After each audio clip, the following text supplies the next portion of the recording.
వాడినైనా తీసుకొచ్చిరా? పోని వాళ్ళు ఈరోజు ఏం వాదన తెస్తారు? ఎఫ్ఐఆర్ 2 రోజుల కింద అయింది కాబట్టి మాకు ముందు తెలియదు. అధ్యక్ష, 2023 డిసెంబర్ నుంచి డిసెంబర్ 7 తారీఖు మా ప్రభుత్వం ఏర్పాటు చేసి నేను బాధ్యత తీసుకున్న రోజు 3-4 రోజుల తర్వాత ఆ ఎఫ్ఈఓ సంబంధించిన ప్రతినిధి నా దగ్గరకు వచ్చి, గతంలో మేము కేటీఆర్తో ఈ రకమైన ఒప్పందాలు చేసుకున్నాం, మాకు లావాదేవీలు ఉన్నాయి, మాకు వ్యవహారం ఉంది, దీన్ని కొనసాగించాలని నా దగ్గరకు వచ్చిన అధ్యక్ష. ఇప్పటి దగ్గర అక్కడ ఫోటో ప్రదర్శిస్తూ అఫీషియల్గా చీఫ్ మినిస్టర్గా నేను అపాయింట్మెంట్ ఇచ్చిన అధ్యక్ష. ఏ సంస్థ అయినా, ఏ వ్యక్తి అయినా ఈ రాష్ట్రంలో పెట్టుబడులు పెట్టుంటే, ఈ రాష్ట్రంలో ఏదైనా అంశం ప్రస్తావించదలుచుకుంటే ఫ్రీగా ప్రజలకు ప్రజా దర్బార్ నిర్వహించిన అధ్యక్ష. ధూల్పేటలో గుడంబ అమ్ముకునేటోడు కావచ్చు, లేదా ఇంకెక్కడైనా ఏదైనా నేరంలో ఇరుక్కున్న ఆరోపణలు ఎదుర్కొంటున్నాడు కావచ్చు, ముఖ్యమంత్రి నా దగ్గర వచ్చి చెప్పుకునే స్వేచ్ఛ ఇచ్చిన అధ్యక్ష. అతను ఎదుర్కొంటున్నది నిజమైన ఆరోపణనేనా, నిజమా కాదా, వాస్తవమా అవాస్తవమా, ఎవరు వచ్చినా చెప్పుకునే స్వేచ్ఛ. నేను నా ఇంటి దగ్గర రోజు వందలాది మంది నేను కలుస్తా అధ్యక్ష. ప్రతిరోజు సెక్రటేరియట్లో మీకు తెలుసు 4 గంటల నుంచి 8 కానీ 9 కానీ ఎన్ని వందల మంది వచ్చినా ప్రతి ఒక్కరిని కలుస్తా, ప్రతి ఒక్కరితో ఫోటో దిగుతా.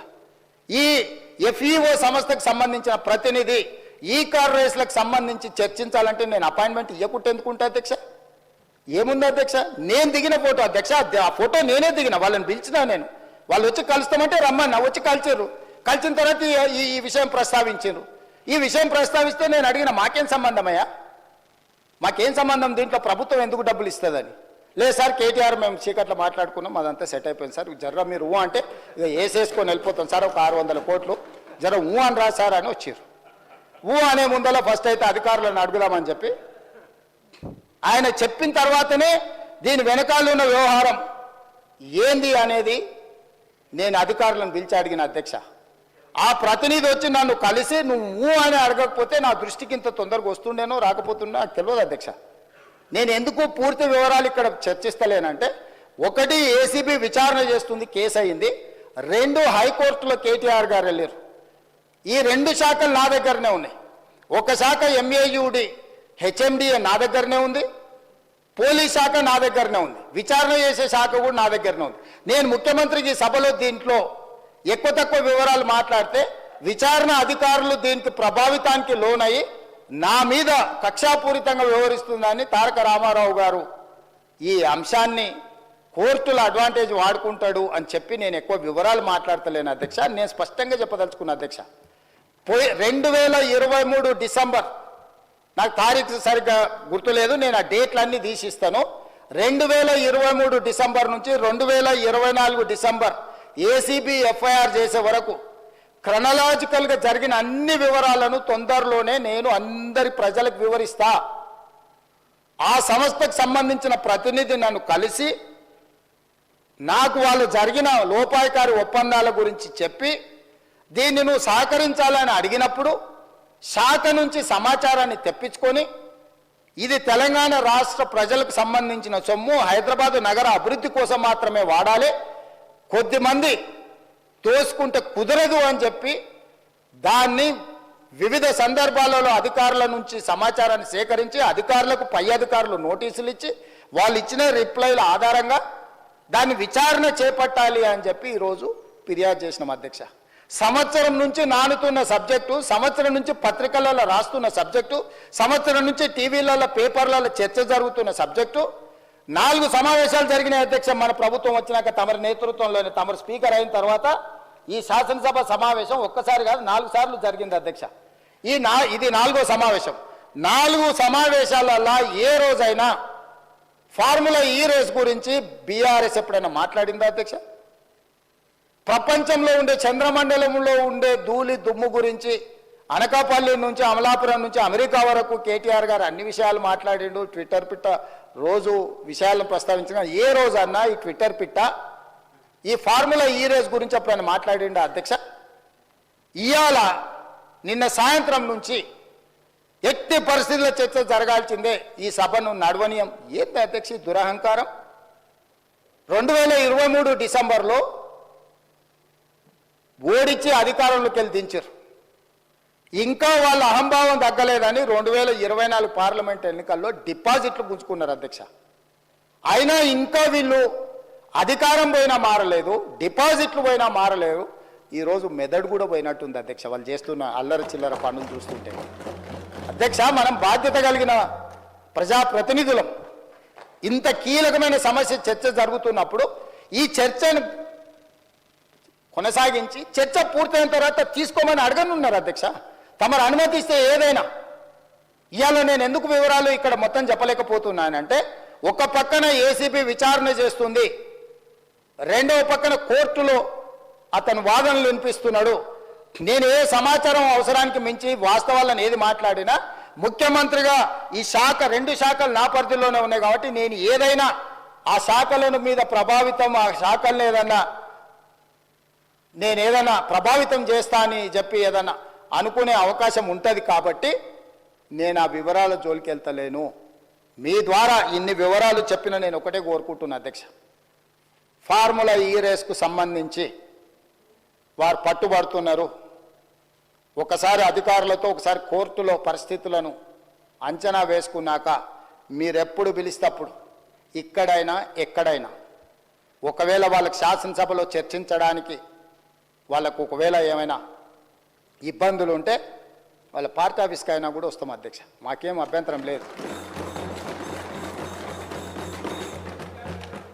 100 కోట్లు ప్రభుత్వం సొమ్ము కొల్లగొట్టి ఇతర దేశాలకు తరలించి మేము పట్టుకున్నాక ఇక్కడ నుంచి అక్కడికి పోయింది తెలిసిందే కదా అంటాడు అధ్యక్ష. మీ ఖాతాలో ఉన్న పైసలు సైబర్ క్రైమ్ వాడు వేరే ఖాతాలకు మార్చుకొని వాడు ఎన్నో కొండ మీద కూర్చొని ప్రసాద్ గారి ఖాతాలో ఉన్న సొమ్మంతా నా దగ్గరకు వచ్చింది, నన్నేందుకు పట్టుకునేది అంటే వాళ్ళని అర్థం ఉందా అధ్యక్ష? హెచ్ఎండిఏ ఖాతాలో ఉండాల్సిన కోట్ల రూపాయలు లండన్లో ఏదో కంపెనీకి మార్చి ఆ లండన్ కంపెనీ వెనకాల నీకేం లాలుచుందో చెప్పకుండా ముందు ట్రైపార్టీ అగ్రిమెంట్ ఉన్నదాన్ని బైపార్టీ అగ్రిమెంట్ చేసి, బైపార్టీ అగ్రిమెంట్ల ఎన్నికల నిబంధనలు ఉల్లంఘించి, రాష్ట్ర ప్రభుత్వ విధి విధానాలను ఉల్లంఘించి అన్ని రకాలుగా కోట్ల రూపాయలు అధ్యక్ష, 55 కోట్లు అంటుండు అధ్యక్ష. వీళ్ళు చేసుకున్నది 600 కోట్లు ఎన్నికే, 55 కోట్లు ఇవ్వగానే నేను పట్టుకున్నా అధ్యక్ష. 55 కోట్లు ఇవ్వగానే నేను పట్టుకున్నా కాబట్టి 500 కోట్లు మిగిలిపోయినాయి అధ్యక్ష. లేకపోతే నేను జర్ర, ఆయన వచ్చిండు కదా చెప్పిన కదా అధ్యక్ష, జర్ర అని అయిపోతుందని. నేను జర్ర అంటే 600 పోతుండే అధ్యక్ష. 55 కోట్లు చిన్న అమౌంట్ అధ్యక్ష ప్రజలది. ఇవాళ హాస్పిటల్లో 50,000 లక్ష రూపాయలు హాస్పిటల్ ఖర్చులకు లేకుండా ప్రాణాలు పోతున్నాయి అధ్యక్ష. ప్రభుత్వ సొమ్ముకు జవాబుదారీతనంగా ఉండాల్సిన ప్రజాప్రతినిధులు 55 కోట్లు పోతే ఏమైంది? ఇవాళ ఈ రేసులు అంటాడు, ఫార్ములా రేసులు అంటాడు, ఎల్లుండి రేసు గుర్రాలతో కూడా ప్రతిష్ట వస్తుందంట, ఆ తర్వాత జువ్వా కూడా ఇది అంటాడు, ఆ తర్వాత గుట్కా కూడా అంటాడు, ఆ తర్వాత డ్రగ్స్ కూడా అంటాడు. ఇవన్నీ కూడా ఏదో రకంగా పాపులారిటీ తెచ్చేటివే కదా అధ్యక్ష. ఫామ్ హౌస్లో డ్రగ్స్ దొరుకుతాయా, మేము పడకపోతే దావత్ చేసుకోవద్దా అంటాడు. ఏంది అధ్యక్ష ఈ దబాయింపు? ఏంది పండుగ పూట, దీపావళి పండుగ పూట మనం చేసుకుంటే చిచ్చుబుట్లు కాల్చుకుంటాం అధ్యక్ష, సారాబుట్లు పెట్టుకుంటాం అధ్యక్ష. డైరెక్ట్ డ్రగ్స్, కొకేన్ కన్జ్యూమ్ చేసిన వ్యక్తి ఆ ఇంట్లో పట్టుబడితే బయటకు వచ్చి దబాయిస్తాడు. అవును, మా బామార్ది గృహప్రవేశం చేసుకుంటే కనీసం కొకేన్ అన్న తీసుకోమా మేము? ఏ సంస్కృతిలో, ఏ సాంప్రదాయంలో ఉందా అధ్యక్ష? మీరు చూడండి వారు ఏం మాట్లాడుతున్నారో. సరే వీళ్ళు ఇట్లా మాట్లాడి ఇప్పుడు నిన్న కింద మీరే చూసారు కదా అధ్యక్ష, పెద్దల శ్రీనివాసరెడ్డి గారు కూడా చెప్పారు, ఔటర్ రింగ్ రోడ్ విషయంలో నువ్వు క్యాన్సిల్ చేసేయి. ఈయన కాదు, వెనకాల నుంచి మైక్లో లేడు, ఆయన కూడా అన్నాడు క్యాన్సిల్ చేయాలంటే ఎట్లా చేయాలి అధ్యక్ష? విచారణ చేయకుంటే యూనిలాటరల్ క్యాన్సిలేషన్, 1 సైడ్ క్యాన్సిలేషన్ జరుగుద్దా అధ్యక్ష? ఏదైనా ఒక ఒప్పందము నగదు బదిలీ అయిన తర్వాత ఆ నగదు బదిలీ చేసి ప్రభుత్వం చేసుకున్న ఒప్పందము ఏదైనా రద్దు చేయాలంటే విచారణ జరగాలి, విచారణలో తప్పు జరిగిందని నిరూపించాలి. తప్పు జరిగిందని నిరూపించిన తర్వాతనే చట్ట ప్రకారము రద్దు చేయడానికి అవకాశం ఉంటుంది. అడిగింది వాళ్ళే, డిమాండ్ చేసింది వాళ్ళే. నేను లేచి నించొని ప్రకటించిన తర్వాత మళ్ళీ హరీష్ రావు గారు అభినందించండు, మేము స్వాగతిస్తున్నాం మీ విచారణని. ఇవ్వాలంటే నా మీద కక్షతోని విచారణకు ఆదేశించిండని. అంటే ఔటర్ రింగ్ రోడ్ అమ్ముకున్నా ఏమనొద్దు, హెచ్ఎండిఏలో 100 కోట్లు విదేశాలకు తరలించి ఆ విదేశాలలో మీరు ఎట్టెట్లా వంచుకుంటారో, ఎవరెవరు ఈ నుంచి నువ్వు ఎఫ్ఈఓ ఖాతాలకు పోయిందో చూపిస్తున్నావు. ఎఫ్ఈఓ ఖాతాల నుంచి లండన్లో ఎవరి ఖాతాలకు పోయినావు మళ్ళీ అవతల ఎవరు తేల్చాలి అధ్యక్ష? విచారణ చేయకుండా తేలుతుందా అధ్యక్ష? ప్లస్ నోట్లు పంపలే అధ్యక్ష, పౌండ్స్ కొనాలి ప్రభుత్వం అంటే ఆర్బీఐ అనుమతి తీసుకోవాలి అధ్యక్ష. ఫారిన్ కరెన్సీ పర్చేజ్ చేయాలంటే ఏ ట్రాన్సాక్షన్ చేయాలన్నా రిజర్వ్ బ్యాంక్ గైడ్ లైన్స్ ఉన్నాయి అధ్యక్ష. ఎట్లా పడితే అట్లా నా దగ్గర నోట్లు ఉన్నాయని నోట్లు ఇచ్చి డాలర్లు కొంటా, డాలర్లు ఇచ్చి పౌండ్స్ కొంటా, లేకపోతే రూపీలు కొంటా అని లేదు అధ్యక్ష. భారతదేశము రాజ్యాంగం పరిధిలో రిజర్వ్ బ్యాంకు కొన్ని నిబంధనలు అధ్యక్ష. పౌండ్స్ కొనాలంటే రిజర్వ్ బ్యాంక్ అనుమతి ఇవ్వాలి అధ్యక్ష. హెచ్ఎండిఏ ఖాతాలో ఉండాల్సిన పైసల్ని సీదా బ్యాంకు పోయి పౌండ్స్ కింద మార్చి పక్క దేశాలకు పంపించినందుకు ఇన్కమ్ ట్యాక్స్ నీ మీద ఫైన్ వేస్తే దానికి ఒక 8.5 కోట్లు కట్టి ఇవాళ మొత్తము 600 కోట్లకు మీరు లూటీ చేయాలని పథకం వేసుకొని 55 కోట్లు కొట్టేసినాక పట్టుబడి దాని మీద ఈరోజు విచారణకు సంవత్సరం నుంచి చర్చ జరుగుతుంటే దాని మీద విచారణ ఈరోజు ఏదో కొత్తగా వచ్చినట్టు ధరణి మీద చర్చ వద్దు, దాని మీద చర్చ చేయండి అంటున్నారు అధ్యక్ష. ఏం అధ్యక్ష, రేపు ఎల్లుండి అవతలెల్లుండి ఎట్లా కోర్టులో విచారణ జరుగుతుంది, ఏసీబీలో విచారణ జరుగుతుంది, మళ్ళీ హౌస్ వస్తూనే ఉంది. 4 సమావేశాలు వాళ్ళు అడగలేదు. ఇవాళ ధరణి వచ్చినప్పుడే ఈ ధరణికి సంబంధించిన లోపాలను, ఘోరాలను, నేరాలను ఈరోజు ఈ ప్రభుత్వం బయట పెడుతుందని భూభారతి చట్టం ఎట్టి పరిస్థితులు ఆమోదింపజేయనీయకూడదు. భూభారతి చట్టం ఆమోదించి ఫోరెన్సిక్ ఆడిట్ ఏదైతే మా ఉప ముఖ్యమంత్రి గారు, మా రెవెన్యూ శాఖ మంత్రి గారు డెఫినెట్గా ఈ మొత్తం ట్రాన్సాక్షన్స్ మీద ఫోరెన్సిక్ ఆడిట్ చేపట్టి ప్రభుత్వ భూములు అన్యాక్రాంతం ఎట్లయిపోయినాయి, ప్రైవేట్లో జరిగిన గోల్మాల్ ఏంటో నిగ్గు తెలుస్తామనే ఒక నిర్ణయానికి వచ్చి ఆ విషయాన్ని పసిగట్టి ఈరోజు సభ నడవకుండా సభలో ఆ చెత్త అంతా ఇది పరిస్థితి అధ్యక్ష. నేను ఎప్పుడైనా చర్చలకు వెనుక పోతాను అధ్యక్ష. మీకు నేను చాలా సంవత్సరాల నుంచి తమరు నన్ను చూస్తూనే ఉన్నారు కదా, రాజకీయాలకు లేనప్పటి నుంచి కూడా చర్చలు ఏమైనా వెనుకపోయేటోనా అధ్యక్ష? మీకు తెలియదా? ఏదైనా విషయంలో వెనుకడుగు వేసేది ఎప్పుడైనా జరిగిందా అధ్యక్ష? అంటే ఈరోజు మీరు తప్పించుకోవడానికి, మీరు చేసిన నేరాలను కప్పిపుచ్చుకోవడానికి ఈ రకంగా సభను అవమానించి తమరిని కించపరిచే విధంగా మాట్లాడి సభా గౌరవాన్ని, ఆ కుర్చీ మర్యాదను మంటగలిపి చర్చనే జరగొద్దు, బిల్లే పాస్ కావద్దు, ఈ భూములు, ప్రజలు, రైతులు బాగుపడొద్దు అని ఒక కుట్రపూరితమైన, నేరాపూరితమైన ఆలోచనతోటి ఈరోజు వాళ్ళందరూ అట్లా ఆటవికంగా వ్యవహరించడాన్ని మమ్మల్ని వదిలేయండి అధ్యక్ష. మేము పాలకపక్షం, వాళ్ళు ప్రతిపక్షం ఉండొచ్చు. కమ్యూనిస్టు సోదరులు ఎప్పుడు కూడా మీరు గతంలో కూడా చూడండి, ఎప్పుడు కూడా చాడ వెంకటరెడ్డి గారు ఉండొచ్చు, లేకపోతే నోముల నరసింహయ్య గారు ఉండొచ్చు, లేకపోతే అంతకంటే ముందు వెనక్కి వెళ్ళిన వాళ్ళు ఎప్పుడు కూడా ప్రభుత్వం ప్రతిపక్షానికి పాలకపక్షానికి చర్చలలో ఒక డెడ్ లాక్ వస్తే, అంటే ఒక ఏమంటారు ఎక్కడిదక్కడ ఆగిపోతే వాటిని సమన్వయం చేసి చర్చలకు ముందుకు తీసుకెళ్లే అధ్యక్ష. వాళ్ళు ఎప్పుడు కూడా ఈ సభ చర్చలు జరుగుతాయనే, ప్రజల సమస్యల మీద చర్చ జరుగుతాయనే పరిష్కారం చూపిస్తారని నమ్మే కమ్యూనిస్టులు దాదాపుగా ఉమ్మడి రాష్ట్రంలో అటు తెలుగుదేశం ఉన్నా, ఇటు కాంగ్రెస్ ఉన్నా, లేకపోతే కాంగ్రెస్ అధికారంలో నుండి తెలుగుదేశం ప్రతిపక్షంలో ఉన్న ప్రతిస్తంభన వచ్చినప్పుడు కమ్యూనిస్టులు కీలకమైన బాధ్యత తీసుకొని, ఎంఐఎం కీలకమైన బాధ్యత తీసుకొని సభను నడిపించడానికి, సాంప్రదాయాలను కొనసాగించడానికి ఒక సమన్వయం చేసేది అధ్యక్ష. ఇవాళ ఏదీ లేదు అధ్యక్ష, ఎవ్వరు మాట వినడం లేదు. వాళ్ళేం ఎంఐఎంఆర్ లేకపోతే బీజేపీ ఆర్ కమ్యూనిస్టులు మా పార్టీ క్రియాశీలక సభ్యులేం కాదు అధ్యక్ష. వాళ్ళందరూ చర్చ జరగని చర్చ ఇది అత్యంత కీలకమైంది. మేము కొన్ని అంశాలు ప్రభుత్వం దృష్టికి తీసుకుదలుచుకున్నాం. తెచ్చుతున్న చట్టంలో కూడా ఏదైనా లోపాలు లేకపోతే వాటిలో ఏమైనా సూచనలు చేయాలని వాళ్ళు అడుగుతుంటే మేము ఎవ్వరిని మాట్లాడనీయము, మా ఇష్ట రాజ్యాంగం మేము వ్యవహరిస్తాము. ఇది తెలంగాణకు గౌరవము తెచ్చిపెట్టదు అధ్యక్ష. ఈ సభలో అట్లా వ్యవహరించే వాళ్ళ పట్ల తమరు నిశితంగా ఆలోచన చేసి ఒక మంచి నిర్ణయం తీసుకోవాల్సిన సమయం వచ్చేసింది అధ్యక్ష. 1 సంవత్సరం పూర్తి అయిపోయింది.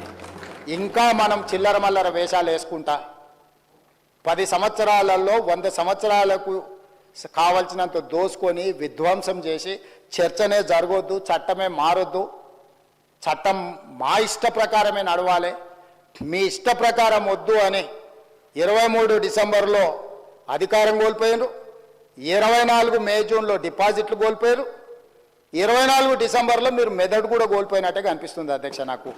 కాబట్టి ఇట్లాంటి వ్యవహారాలను తమరు కొంచెం గట్టిగా అప్పుడప్పుడు మీరు కూడా కొంచెం కొరడా జల్పించాల్సిన పరిస్థితులు వచ్చినట్టు నాకు అనిపిస్తుంది అధ్యక్ష.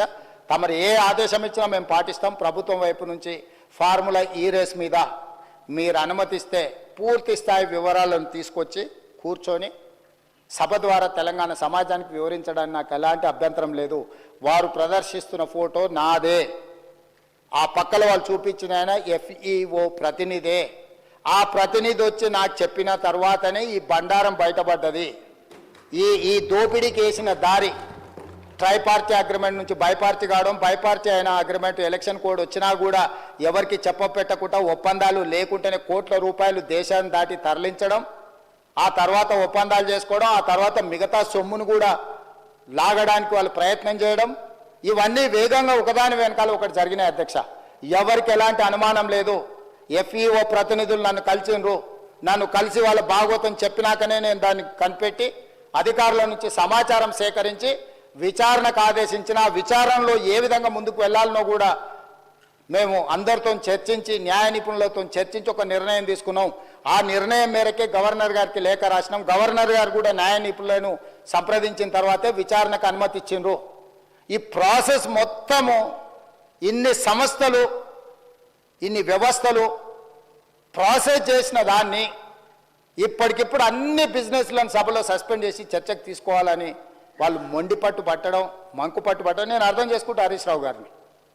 ఎందుకంటే హరీష్ రావు గారు ఇక్కడ అల్లరి చేసి చొక్కాలు తెచ్చుకోకపోతే ఇంటికి పోతే కొరడా దెబ్బలు ఉంటాయి అధ్యక్ష, కోదండ ఉంటుంది అధ్యక్ష. నాకు తెలుసు ఏం చేస్తున్నావు నువ్వు అని ఆయన అడుగుతాడు. ఆయన ఇట్లాంటివి జరిగినప్పుడు కొడుకు విషయంలో ఏది చేసినా కూడా కాపాడాలన్న ఆలోచనతో హరీష్ రావు గారిని కొరడాతో కొడతాడు అధ్యక్ష. కొన్నిసార్లు ప్రజల కోసం కొన్ని కొరడా దెబ్బలు తినాల్సి వస్తుంది. నువ్వు మరీ శీలాన్ని నిరూపించుకోవడానికి, లేకపోతే నేను బాగా వీరోచితంగా కొట్లాడినని, లేకపోతే నిన్న నువ్వు అడిగితేనే ఔటర్ రింగ్ రోడ్లో మేము వేసిన విచారణకు కావాలని నువ్వు తారక రామారావు గారిని ఇరికిచ్చినావు అని మీ కుటుంబంలో పంచాయతీ ఉండొచ్చు అధ్యక్ష. సహజంగా కుటుంబం అనే తర్వాత చిన్న చిన్న సమస్యలు ఉంటాయి అధ్యక్ష, మీకు తెలియదా? ఇప్పుడు నువ్వు ఉద్దేశం ఏముందో నాకు తెలియదు. డిమాండ్ చేసింది హరీష్ రావు గారే, వారు డిమాండ్ చేసిండు కాబట్టి అనుమతి ఇచ్చారు. ఈరోజు మహేశ్వర్ రెడ్డి గారు డిమాండ్ చేసిండ్రు, శ్రీనివాసరెడ్డి గారు దాన్ని అనుమతి ఇచ్చిండు. సీనియర్ సభ్యులు అడిగినప్పుడు వాళ్ళు అడిగిన దాంట్లో సహేతుకత ఉండి కొంత బలం ఉంటే వాళ్ళ వాదనలో కానీ విషయంలో కానీ ప్రభుత్వానికి ఏముంది అధ్యక్ష? నిన్న హరీష్ రావు గారు అడిగిన ఔటర్ రింగ్ రోడ్డు విచారణ అయినా, నేడు బీజేపీ పక్ష నాయకుడు ఏలేటి మహేశ్వర్ రెడ్డి గారు చేసిన డిమాండ్ అయినా సహేతుకమైందని ప్రభుత్వం భావించింది కాబట్టి విచారణలకు ఆదేశించింది.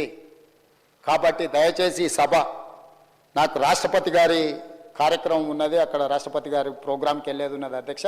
ఈ సభను, ఈ బిల్లు ఒక అద్భుతం. ఇందులో ఏమైనా చిన్న చిన్న సూచనలు ఉన్నాయి, ఎగ్జిక్యూటివ్ ఆర్డర్స్లో ఏమైనా కావాలంటే కూడా మనం కరెక్షన్ చేసుకుందాం.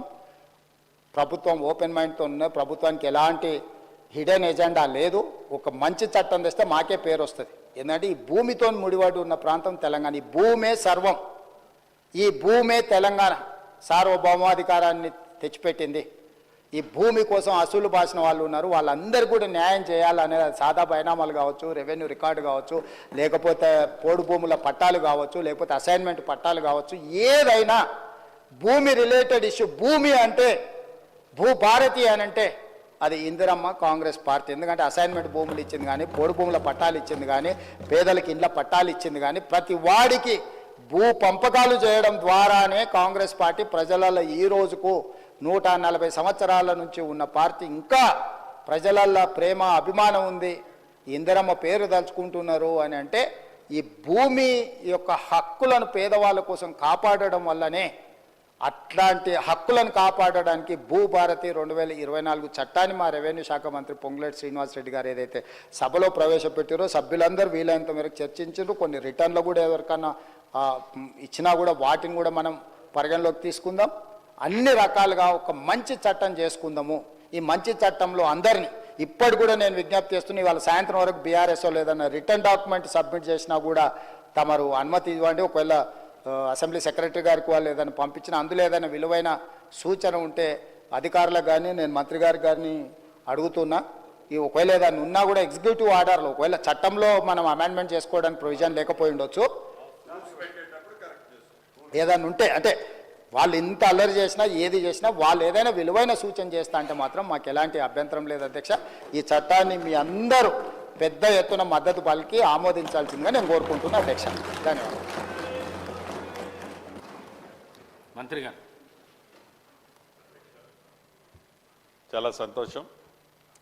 గౌరవ ముఖ్యమంత్రి గారు ఈ తెలంగాణ భూభారతి ROR 2024 చట్టాన్ని గురించి ఈ రాష్ట్ర ప్రభుత్వంలో గడిచిన సంవత్సరం నుంచి ఈ రాష్ట్రంలో జరుగుతున్న పరిస్థితుల గురించి యావత్ తెలంగాణ 4 కోట్ల ప్రజలను ఉద్దేశించి దేవాలయం లాంటి ఈ పవిత్రమైన అసెంబ్లీలో దేవుళ్ళ లాంటి మీ సమక్షంలో చాలా స్పష్టంగా వివరించడం జరిగింది. అధ్యక్ష, ఏదైనా ఒక చట్టం చేసినా, ఒక జీవో ఇచ్చినా, ఒక మెమో ఇచ్చినా అది మన స్వార్థం కోసం ఉండొద్దు అధ్యక్ష. ఏ చట్టమైతే ఆనాడు 2020 కానివ్వండి, ధరణి కానివ్వండి తెస్తే గ్రామీణ ప్రాంతంలో ఉండే కోట్లాది మంది రైతులు, చిన్న చిన్న కమతాలున్న భూస్వాములు ఎలా ఇబ్బంది పడ్డారో ఆనాడు మనం ప్రత్యక్షంగా చూసాం. దాంట్లో ఈ సభలోనే ఉన్నవాళ్ళు కాదు, ఆ సభలో ఉన్నవాళ్ళు కాదు, ప్రతిపక్ష నాయకులు కాదు, ముఖ్యమంత్రిగా రేవంత్ రెడ్డి గారు కాదు, మా శాసనసభ పక్ష మంత్రిగా శ్రీధర్ బాబు గారు కాదు, చివరికి రెవెన్యూ మంత్రిగా నేను కాదు, తమరో కాదు, అందరం ఈ ధరణితో 2020 చట్టంతో పడ్డ బాధలని విముక్తి కోసం ఒక అద్భుతమైన ప్రజలు హర్షించే ప్రజల సూచనలకు అనుగుణంగా కొద్దిగా లేట్ అయినప్పటికీ అన్న మాట ప్రకారం ఆనాడు ఎన్నికల ముందు ఎన్నికల మేనిఫెస్టోలో ఆనాటి మేనిఫెస్టో చైర్మన్గా శ్రీధర్ బాబు గారు ఒక అంశాన్ని చేర్చారు. అది భూమాతగా ఇందిరమ్మ రాజ్యం వచ్చిన తర్వాత దీన్ని మారుస్తామని చెప్పారు. ఆ భూమాతే ఈ భూభారతి. ఈ భూభారతి పేరుని యావత్ తెలంగాణ రాష్ట్రంలో ఉండే కోట్లాది మంది ఈనాడు హర్షిస్తున్నారు అధ్యక్ష. మొన్నటి నుంచి నేను చూస్తున్నాను, సుమారు నాకు వేలాదిగా ఫోన్లు వచ్చాయి అధ్యక్ష. గ్రామీణ ప్రాంతాల్లో పండగ వాతావరణం ఉంది అధ్యక్ష. అంటే ధరణి ఎప్పుడైతే పోయిందో, 2020 చట్టం ఎప్పుడైతే భూస్థాపితం చేసి దాన్ని బంగాళాఖాతంలో వేశామో, పూర్తి ప్రక్షాళన చేసి ప్రజలకి సంబంధించి ప్రజలు ఆమోదించదగ్గ ఈ చట్టంతో ప్రజలు ఈనాడు సంతోషపడుతున్నారు అధ్యక్ష. ఏదైతే దీని మీద ప్రతిపక్ష నాయకులు, ప్రధాన ప్రతిపక్ష నాయకులంటే అలా రాలేదు. ఇందాక తమరికి విన్నవించుకున్నాను, ఈ సభకు చెప్పాను. యావత్ తెలంగాణ రాష్ట్రంలోని 4 కోట్ల మందికి వ్యక్తిగతంగా నా కోరికే కాదు అధ్యక్ష, ఒక రెవెన్యూ మంత్రిగా నా కోరికే కాదు, 4 కోట్ల మంది ప్రతిపక్ష నాయకుడిగా తన సూచనలు ఇస్తాడానికి వస్తాడేమో అనుకున్నాను. గౌరవ పెద్దలు కేసీఆర్ గారు రాలేదు అధ్యక్ష. రాకపోవడానికి ఒక 2-3 కారణాలు ఉండొచ్చు. మొదటి కారణం ఆరోగ్యం బాగలేకుండా ఉండకపోవచ్చు.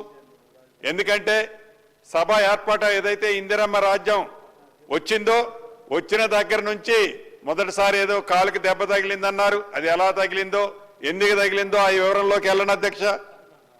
తర్వాత కూడా ఎప్పుడైనా ఈ సభలో మిగతా చర్చలకు వస్తారేమని ఆశించాము అధ్యక్ష, రాలేదు అధ్యక్ష. చివరికి ఇందాక తమరికి ఎన్నవిచ్చినట్టు ఇక అద్భుతమైన చర్చ జరుగుతుంది. అనుభవజ్ఞులు, ఇందాక గౌరవ ముఖ్యమంత్రి రేవంత్ రెడ్డి గారు చెప్పినట్లు వారి సూచనలు సలహాలు కూడా తీసుకుందాం అనుకున్నాం అధ్యక్ష. ప్రధాన ప్రతిపక్ష నాయకుడు రాకపోయినా ప్రధాన ప్రతిపక్ష సభ్యులు ఇందాక గౌరవ ముఖ్యమంత్రి గారు ఏదైతే వివరించారో చాలా డీటెయిల్గా వివరించారు అధ్యక్ష. ఏ రకమైన అలజడి, అరాచకం, దౌర్జన్యం ఎలా చేశారో ఆడున్న కాగితాలు కానీ, అంతకుముందు మీ మీద విసిరేసిన పుస్తకాలు కానీ, నన్ను మ్యాన్ హ్యాండిలింగ్ చేయడానికి వచ్చిన సందర్భం కానీ ప్రత్యక్షంగా ప్రతిదీ చూశాం అధ్యక్ష. వారు సూచనల్ని కేవలం ఇందాక గౌరవ ముఖ్యమంత్రి గారు చెప్పినట్లు ధరణిలో భాగవతాలు ఎక్కడ బయటపడతాయో అని ఈ ROR చట్టం 2024 అప్రూవల్ అయితే వారి భాగవతాలు బయటపడితే తెలంగాణ ప్రజలు ఏ అరాచకం చేశారో ఈ తెలంగాణ ప్రజలు భవిష్యత్తులో ఆ దొరల్ని ఈ రాష్ట్రంలో ఉండనీరు అని ఏకైక భయముతో ఈ చట్టాన్ని, ఒక మహా అద్భుతమైన చట్టాన్ని అప్రూవ్ చేయకుండా, ఈ సభలో అప్రూవ్ చేయకుండా ఉండే విధంగానే ఆ అరాచకం జరిగిందని యావత్ తెలంగాణ ప్రజలు కూడా ప్రత్యక్షంగా చూశారు అధ్యక్ష. ఇక బీజేపీ పక్ష నాయకులు మహేశ్వర్ రెడ్డి గారు మొత్తం ఈ 22 క్లాజుల్లో మహేశ్వర్ రెడ్డి గారు కొన్ని క్లాజులు సవరణ చేయాలి అని చెప్పారు. అదే రకంగా బీజేపీకి సంబంధించిన శంకరన్న కూడా కొన్ని సూచనలు లిఖితపూర్వకంగా తమరికి నిన్న ఇచ్చారు. అదే రకంగా చాలా వివరంగా విపులంగా MIM floor leader Akbaruddin Bhai గారు చాలా స్పష్టంగా దీనికి సంబంధించిన అనేక అంశాలని వివరించడమే కాకుండా వారు కొన్ని సూచనలు సలహాలు ఇచ్చారు. అదే రకంగా సిపిఐ నాయకులు, ఉద్యమాలకు బాటపట్టే నాయకులు వారు కొన్ని, సాంబశివరావు గారు కొన్ని సూచనలు ఇచ్చారు. ఈ సూచనలన్నిటినీ పరిగణనలోకి తప్పకుండా ప్రజలకి మంచి జరిగే సూచనలు ఏవైతే ఇచ్చారో క్లాజ్ వైజు ప్రతి దాన్ని రేపు రూల్స్ ఫామ్ చేసేటప్పుడు వాటన్నిటినీ సైలెంట్ గా ఎక్కడైతే ఉందని వారు అనుకుంటున్నారో వాటిని ఈ ప్రభుత్వము, ప్రజా ప్రభుత్వము, ఇందిరమ్మ ప్రభుత్వము చాలా స్పష్టంగా రూల్స్ ఫామ్ చేసేటప్పుడు వాటికి ప్రతిదీ కూడా మీరు చెప్పిన అంశాలని చట్టంతో పాటు దీంట్లో చేర్చడం జరుగుద్దని కూడా తమరి ద్వారా ఆ గౌరవ సభ్యులకి తెలియజేస్తున్నాను అధ్యక్ష.